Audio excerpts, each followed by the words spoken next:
Hello दोस्तों, welcome to online history point. आज का जो हमारा सेशन होगा वो सामान्य ज्ञान से रिलेटेड कुछ क्वेश्चंस के ऊपर है। और लास्ट टाइम मैंने आप लोगों से बोला था कि आप लोग प्लीज़ अपने मार्क्स जो हैं वो कमेंट सेक्शन में बता दीजिएगा कि आप लोगों ने स्कोर कितना किया है।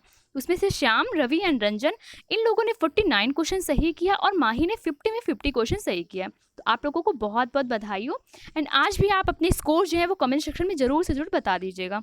और चैनल को मैं सेशन को स्टार्ट करने से पहले मैं ये ज़रूर कहना चाहती हूँ कि आप लोग प्लीज़ चैनल को यानी लिंक को अपने फ्रेंड्स को शेयर कर दीजिएगा और आप लोग प्लीज़ सब्सक्राइब कर दीजिएगा। यानी चैनल को शेयर एंड सब्सक्राइब ज़रूर से ज़रूर कर दीजिएगा। I request to you.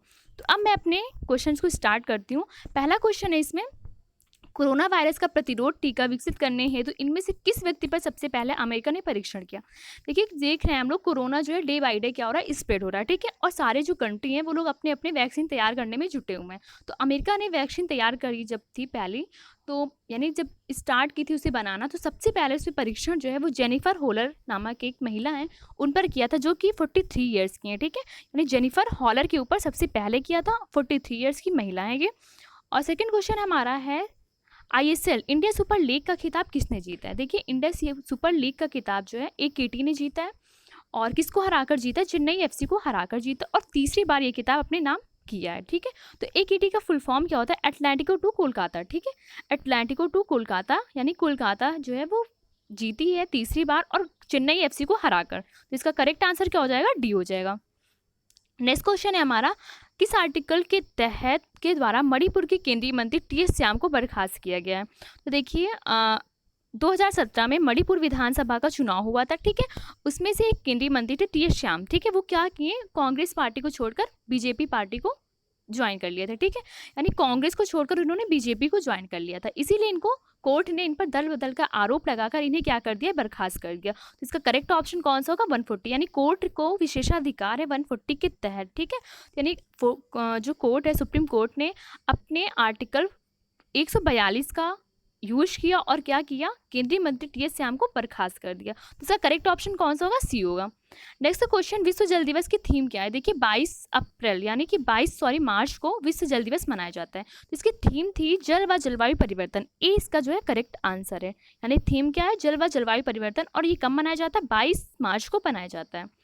Next question है हमारा, फिफ्थ क्वेश्चन है, रणजी ट्रॉफी का किताब किसने जीता। देखिए, रणजी ट्रॉफी का जो किताब है वो सौराष्ट्र ने जीता है, ठीक है। यानी सौराष्ट्र जो है विजेता टीम है। और सेकंड पे कौन है, बंगाल, ठीक है। बेस्ट बंगाल यानी बंगाल जो है वो सेकंड विजेता है, ठीक है। तो ए कौन है, सौराष्ट्र जो है वो विजेता है। तो इसका करेक्ट आंसर क्या होगा, ए। नेक्स्ट है हमारा क्वेश्चन, MACC 4020 किससे संबंधित है। देखिए, MACC और 4020 जो है गेहूं की प्रजाति, ठीक है। गेहूं की प्रजाति, और ये किससे संबंधित है, गेहूं से संबंधित, यानी ए इसका जो है करेक्ट आंसर है। सेवेंथ क्वेश्चन है हमारा, 19वां एशियाई खेल कहाँ पर हुआ था। देखिए, 19वां एशियाई खेल है जो होंगजो एक स्थान है, ये कहाँ पर पड़ता है, चाइना में पड़ता है, ठीक है। यानी चाइना में एक स्थान है होंगजो, वहाँ पर इस खेल का समापन हुआ था। और इसका जो शुभंकर था वो क्या था, 3 मस्कट, ठीक है। 3 मस्कट जो है वो शुभंकर था।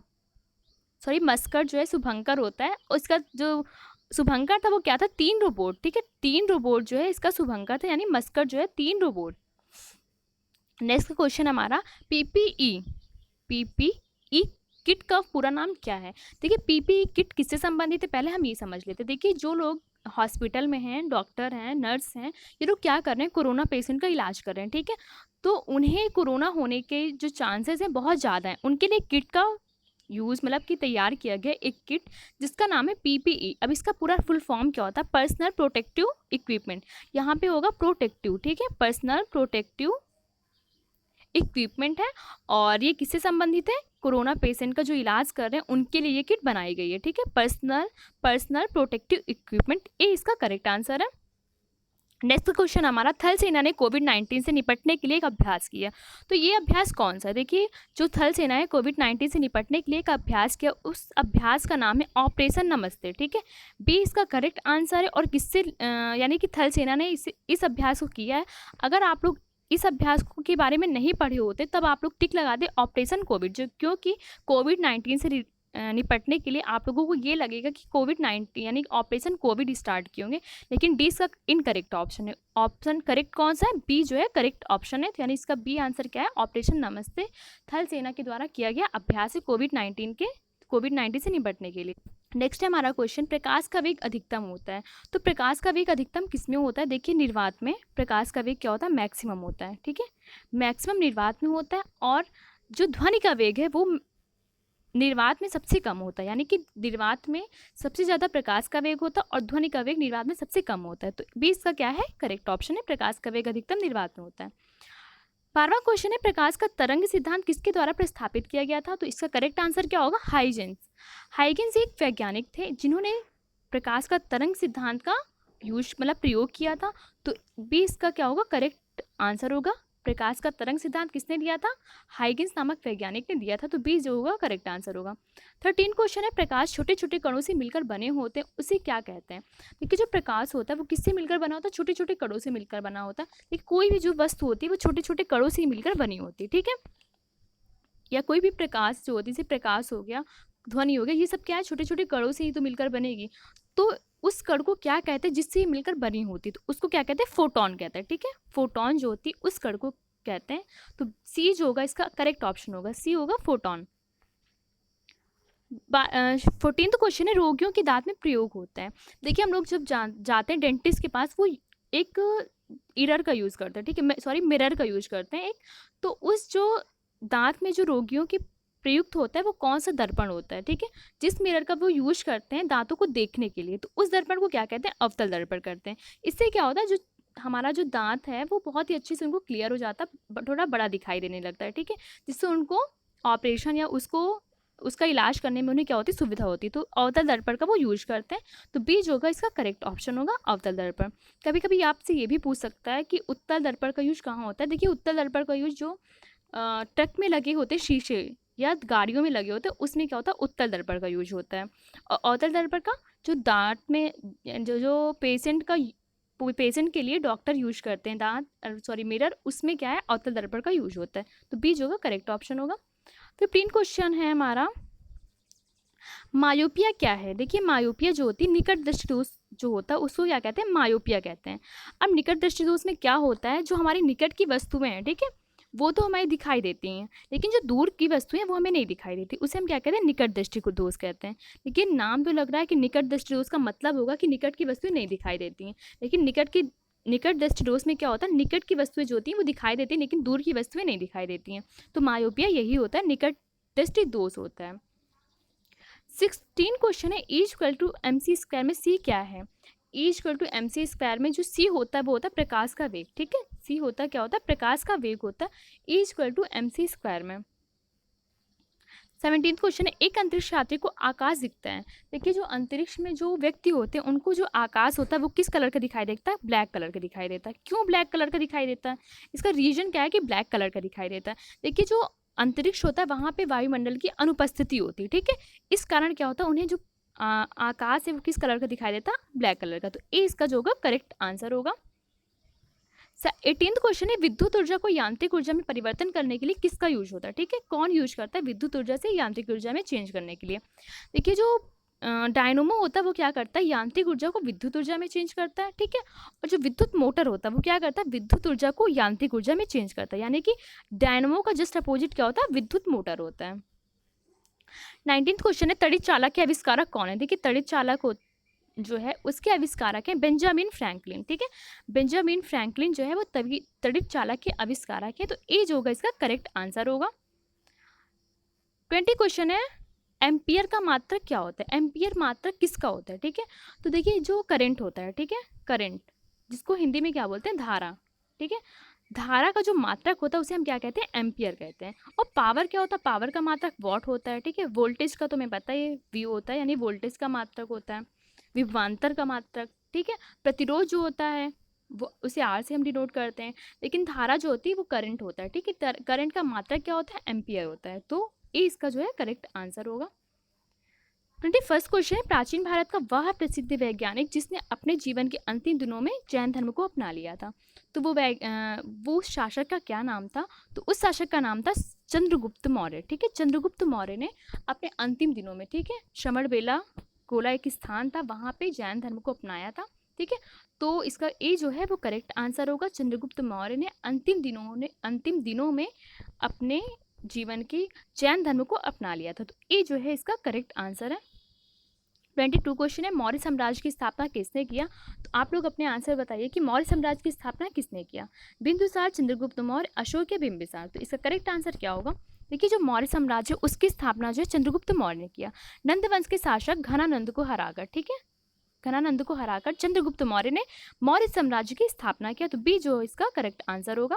23 क्वेश्चन है, मौर्य साम्राज्य की प्रचलित मुद्रा क्या थी? देखिए, मौर्य साम्राज्य की प्रचलित जो मुद्रा थी उसे हम पढ़ कहते हैं। ठीक है, पढ़ जो है वो प्रचलित मुद्रा थी।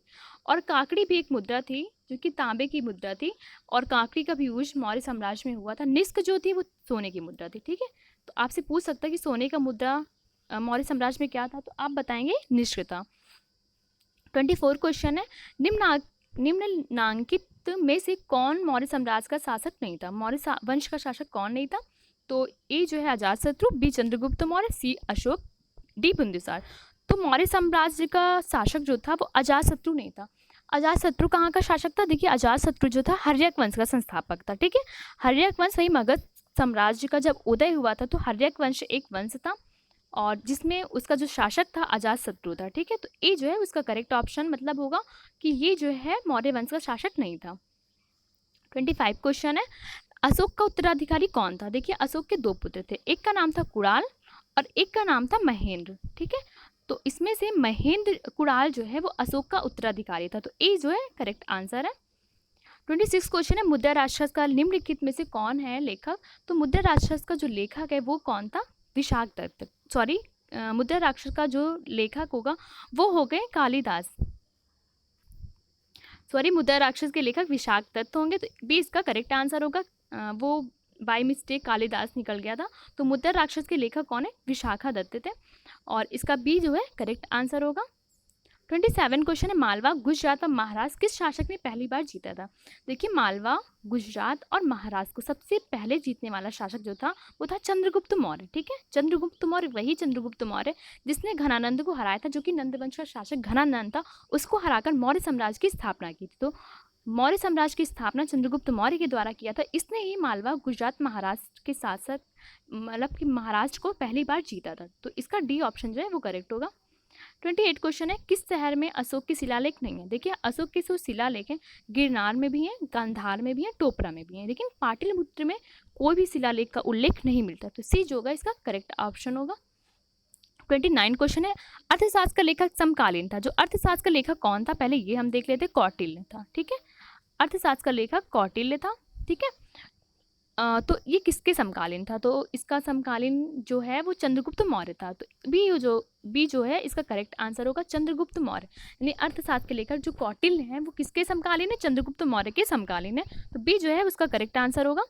13 क्वेश्चन है, नंद वंश के पश्चात मगध पर किस राजवंश ने शासक किया? तो देखिए, नंद वंश के बाद जो मगध पर जो है वो मौर्य साम्राज्य ने शासक किया। देखिए, हमने बताया था कि जो मौर्य नंद वंश का जो शासक था महापद्मनंद था, उसके बाद घनानंद आता है। ठीक है, घनानंद को हराकर चंद्रगुप्त मौर्य ने, ठीक है, बहुत ही दुष्ट शासक था घनानंद, उसको मौर्य साम्राज्य के शासक जो है पहले जो संस्थापक थे चंद्रगुप्त मौर्य, उसको हराकर जो है मौर्य वंश की स्थापना करते हैं। तो ये जो है करेक्ट आंसर है, यानी नंद वंश के पश्चात जो है मौर्य वंश की स्थापना होती है। तो ये जो है करेक्ट आंसर है। 31 क्वेश्चन है, मेगास्थनीज की पुस्तक का नाम क्या है? देखिए, मेगास्थनीज ने अपनी पुस्तक लिखी थी जिसका नाम जो है इंडिका है। इंडिका में पाटलिपुत्र का भी उल्लेख मिलता है, जिसमें पाटलिपुत्र को पोलीब्रोथा कहा गया। ठीक है, क्या पोलीब्रोथा नाम से उल्लेख किया गया? यानी अगर पहला आपसे क्वेश्चन कभी पूछा जाता है कि पाटलिपुत्र का सबसे पहले वर्णन किसमें मिलता है, तो आप बताएंगे मेगास्थनीज के इंडिका नामक पुस्तक में पाटलिपुत्र का उल्लेख मिलता है। तो आपको बताना कि मेगास्थनीज की पुस्तक का नाम क्या था? इंडिका था। तो डी जो है करेक्ट आंसर होगा। 32 क्वेश्चन है, वह स्रोत जिसे पाटलिपुत्र के प्रशासन का वर्णन है।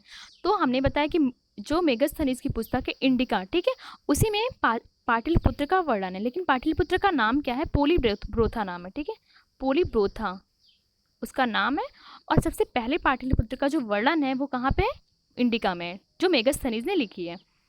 33 क्वेश्चन है, अशोक के शिलालेखों में प्रयुक्त भाषा क्या थी? देखिए, अशोक की जो शिलालेख है प्राकृत भाषा का यूज किया गया है, लेकिन आपसे अगर पूछा जाए कि लिपि किसका यूज किया, तो आप बताएंगे सारी लिपि, यानी खरोष्टी, ब्राह्मी, बहुत प्रकार की लिपियों का यूज किया, लेकिन भाषा जो थी सबकी प्राकृतिक थी। तो बी जो है करेक्ट आंसर है।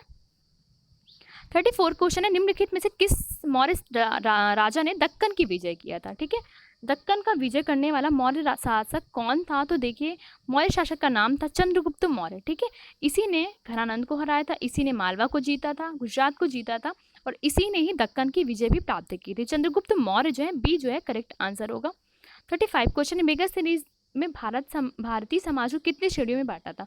देखिए मेगा सीरीज ने भारतीय समाज को 7 श्रेणियों में बांटा था। ठीक है, और भारत के प्रशासन को कितने में बांटा था 6 समितियों में बांटा था, लेकिन जो समाज को कितनी श्रेणियों में बांटा था? तो 7 में बांटा था। तो डी जो है करेक्ट आंसर होगा, और समितियों में 6 बांटा था। ठीक है, 36 क्वेश्चन है, संविधान सभा की प्रारूप समिति द्वारा प्रस्तुत प्रारूप में संविधान की कितनी अनुसूचियां थी? देखिए जब संविधान सभा बना था तो उस टाइम में केवल 8 अनुसूचियां थी। ठीक है, 395 अनुच्छेद थे और 8 अनुसूचियां थी, तो इसका बी जो है वो करेक्ट आंसर होगा।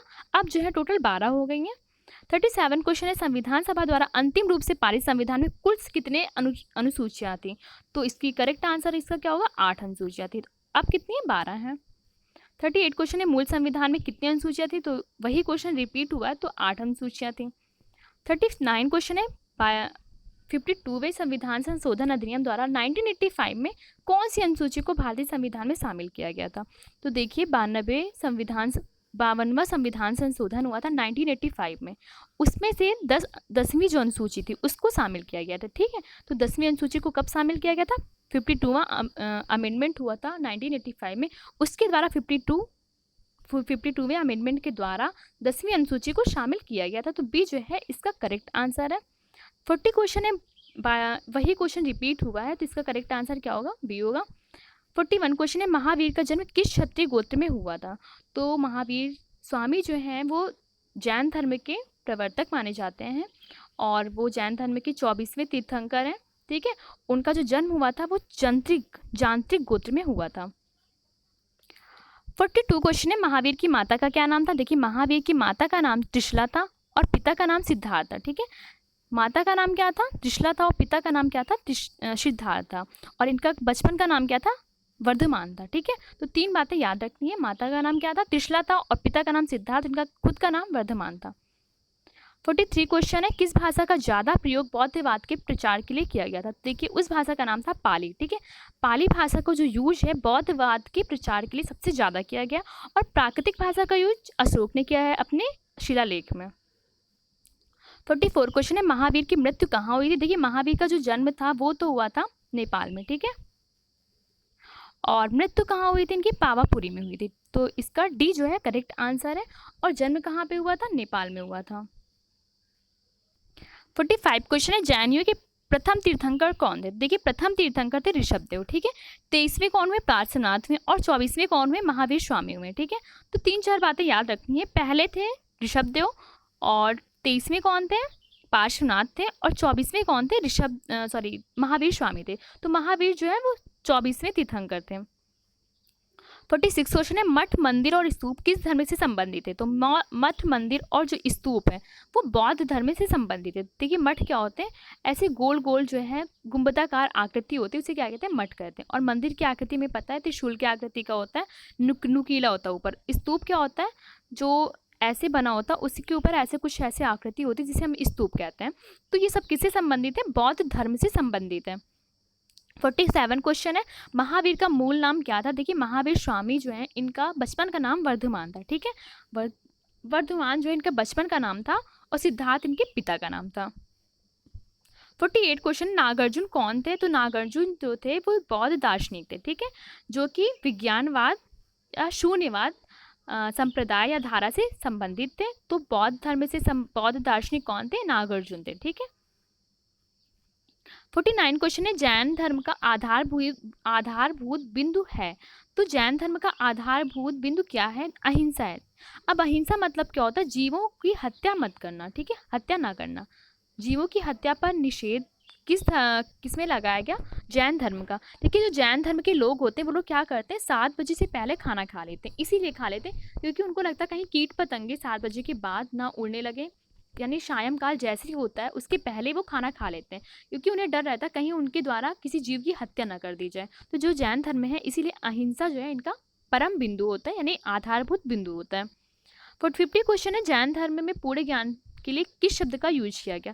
देखिए जैन धर्म में पूरे ज्ञान के लिए कैवल्य का यूज किया गया, यानी कैवल्य पीपल के वृक्ष के नीचे, जो एक वृक्ष है साल वृक्ष के नीचे वो लोग क्या करते हैं, ज्ञान की प्राप्ति करते हैं, जिसे क्या कहते हैं, कैवल्य कहते हैं। और जो ज्ञान प्राप्ति के बाद जो है वो क्या कहलाते हैं, जिन कहलाते हैं। ठीक है, जिन या निर्गंथ कई प्रकार का नाम उनके लिए यूज होता है। तो ये ज्ञान प्राप्ति के बाद है, और ज्ञान प्राप्ति के लिए जब वो करा करते हैं, जो तपस्या करते हैं और उन्हें ज्ञान प्राप्ति मिल जाती है, तो उसे क्या कहते हैं, कैवल्य कहते हैं। ठीक है, ज्ञान प्राप्ति के लिए कैवल्य का यूज किया गया, और उसके बाद जो है वो जिन कहलाते हैं।